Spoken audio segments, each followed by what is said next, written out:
1 billion of us own a smartphone, and we know how addicting it can be. One former Google employee says this is no accident. Indeed, it is by design, and he became troubled by the relentless efforts of app developers to keep us glued to the gadgets. So the goal is to keep us on our devices longer. Why?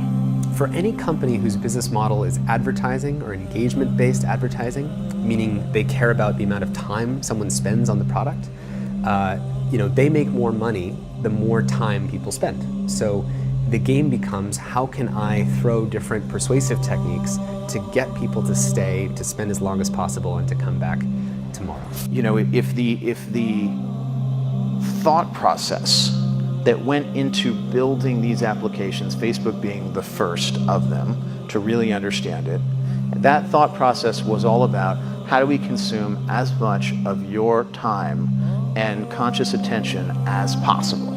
And that means that we need to sort of give you a little dopamine hit every once in a while because someone liked or commented on a photo or a post or whatever. And that's going to get you to contribute more content, and that's going to get you, more likes and comments. I mean, it's a social validation feedback loop that it's like it's exactly the kind of thing that a hacker like myself would come up with, because you're exploiting a vulnerability in human psychology. And I think that the inventors, creators, and it's me, it's Mark, it's the Kevin Systrom at Instagram, it's all of these people, understood this consciously, and we did it anyway. I think in the back, deep recesses of our minds, we kind of knew something bad could happen. But I think the way we defined it was not like this.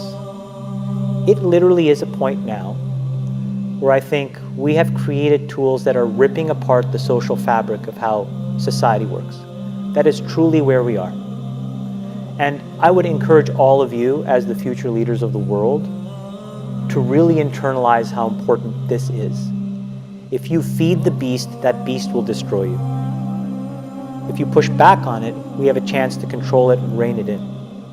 And it is a point in time where people need to hard break from some of these tools and the things that you rely on. The short-term dopamine-driven feedback loops that we have created are destroying how society works. No civil discourse, no cooperation, misinformation, mistruth. And it's not an American problem. This is not about Russian ads. This is a global problem. So we are in a really bad state of affairs right now, in my opinion. It is eroding the core foundations of how people behave by and between each other. And I don't have a good solution. My solution is I just don't use these tools anymore. Bad actors can now manipulate large swaths of people to do anything you want. It's a really bad state of affairs. And we compound the problem, right? We curate our lives around this perceived sense of perfection because we get rewarded in these short-term signals, hearts, likes, thumbs up, and we conflate that with value and we conflate it with truth. And instead what it really is fake, brittle popularity that's short-term and that leaves you even more, and admit it, vacant and empty before you did it. You don't realize it, but you are being programmed.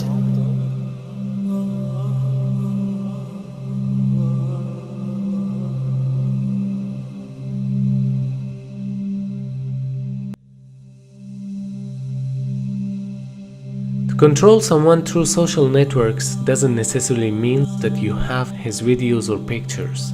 Rather, you can also put some programs on those social medias to change his behavior, to destroy his morals and beliefs, and to take him away from the real values of his life. This is what they are doing with you. They make your mind busy with these things so that you don't have any time for other important issues.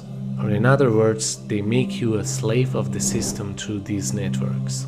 And through those specific tools, Shaitan steals your time because there's almost an infinite scrolling tab which traps you and sucks your lifetime. In fact, you are sitting alone, busy with those networks, and think that you are connected with the entire world. That's how they divided the community and ruled the societies.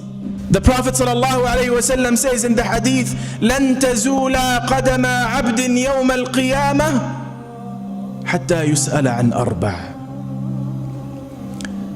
The feet of the son of Adam will not move, will not go away to anywhere until the person, he or she, are questioned about 4 things. عن عمره فيما أفناه. About his or her life, how they spent it. As many of these people who become so addicted to social media and become like, oh, I have 5,000 followers. You know, they start having a sense of false accomplishment. You start talking to them after 5.5, or as the report said, 9 hours a day of being on the internet or social media. You ask them, what have you done for your daily life? What positive thing did you do for your family, for your children, for your parents, for your neighbor, for the ummah in general? And they have a sense of, you know, I posted something on Facebook and I got 200 likes, and they walk around like they have done some real serious accomplishment. The concept amazes me, man. And our lives have become so attached to it that it brings unnecessary stress and unnecessary sadness. Why? Because you're so caught up with how other people are living their lives that the only thing you can see in your life is what's missing. And you stop seeing what you have. And really, I find it interesting, and again, forgive me, now these are just my personal, have we become so shallow that I need to let the world know where I am, what I'm eating, where I'm going, and who I'm with? And have you become so shallow that you need to follow people now? I don't understand, like people take selfies. Just had lunch. Wallahi, you know, look, it's funny, but wallahi, you don't understand the effects it has on individuals, even marriages. And I'm telling you, you know, and maybe this is a bit extreme, but I believe that people are living a lie. You know, girls who take these, even guys now, what's the pose called? You know, when you do this, what? I don't know what it's called. But anyway, so, you know, people who take selfies and then put it up on the internet, I find it amazing. If you're so sincere, why don't you take a photo as soon as you wake up in the morning? You know, while you still got those things in your eyes.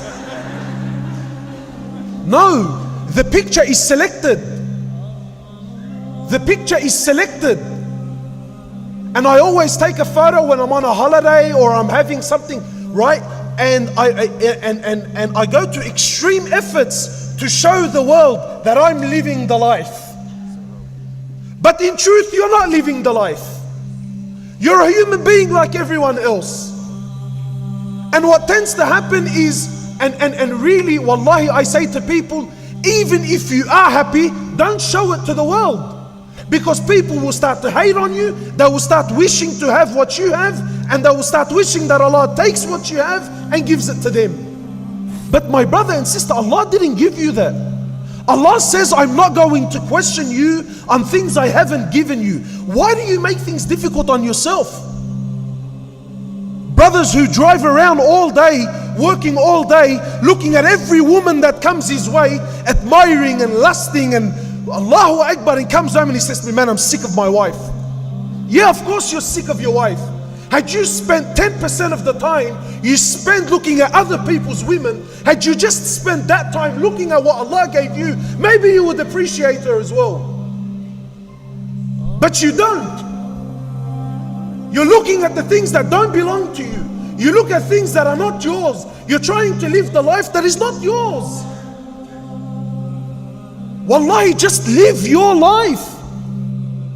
The social networks are one of the biggest fitnas of this time, because they are the easiest way for your enemy to manipulate you and to take your whole attention on meaningless desires, and this is what Shaitan loves the most. Just take in mind that whenever you post something or write something which reflects immorality, a great number of people will see and read it. And when every individual sees it, there will be a sin deposited in your account, and you will be responsible for that in front of Allah subhanahu wa ta'ala. You know, subhanAllah, there's a word that we might say, and only the people here could hear it. But there is a word that you might, or we might type on the internet, and you don't know, you have no control how many people will read that, how many people will actually see that. You know, it's not only what we say with our tongue, because what you write somebody else is gonna read. What we write somebody else is gonna repeat. You know, we've seen people in Muslim countries leave Islam, become atheists as a result of engagement with social media like Facebook and Twitter and chat rooms. They go into a field of fitna that they are not equipped with knowledge to combat. Also, when you like a post which contains immorality, this like will cause the database of that social network to push the content to a greater number of people. Now imagine how big your sin will be if you like or share those contents.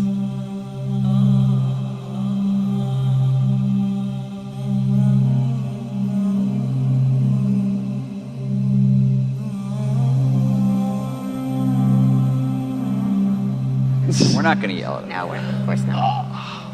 That is a warm hoodie. Yeah, no, it's a thick hoodie. It's a company hoodie. We print our mission on the inside. What? Oh my really? God, the inside of the hoodie, everybody. Take a moment. What is it? Making the world more open and connected. Oh my God, it's like a secret Cool. cult. Look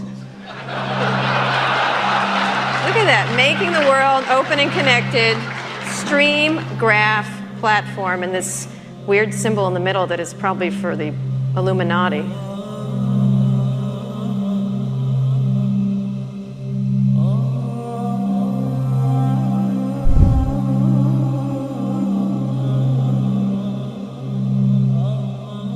According to Department of Homeland Security reports, Facebook has replaced almost every other CIA information gathering program since it was launched in 2004.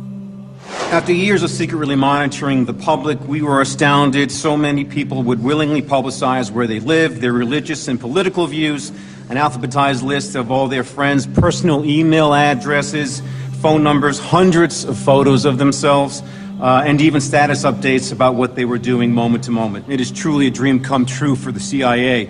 Much of the credit belongs to CIA agent Mark Zuckerberg, who runs the day-to-day Facebook operation for the agency. The decorated agent, codenamed the Overlord, was recently awarded the prestigious Medal of Intelligence Commendation for his work with the Facebook program, which he has called, quote, the single most powerful tool for population control ever created.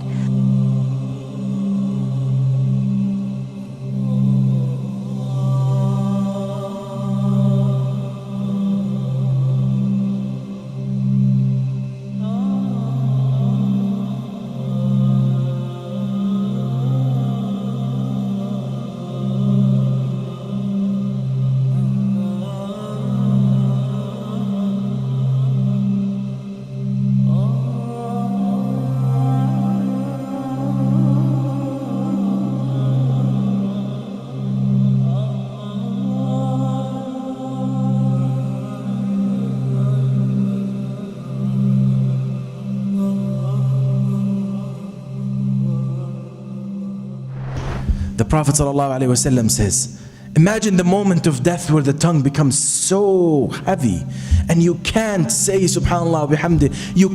We spend so much time on social media, and what's strange enough is that subhanallah, many of us have the Quran on our devices, yet the day and the 2 and the 3 go by and we don't open the Quran. ألا نخاف أن يكون هذا حجة علينا يوم القيامة. We should be scared that this app, the Quran app that we have on our cell phones or our iPads, will come on the day of judgment. The Prophet ﷺ on the day of judgment will complain to Allah subhanahu wa ta'ala. وقال الرسول يا رب إن قوم اتخذوا هذا القرآن مهجورا. Oh my Lord, Muslims have neglected this book. Muslims have neglected this book.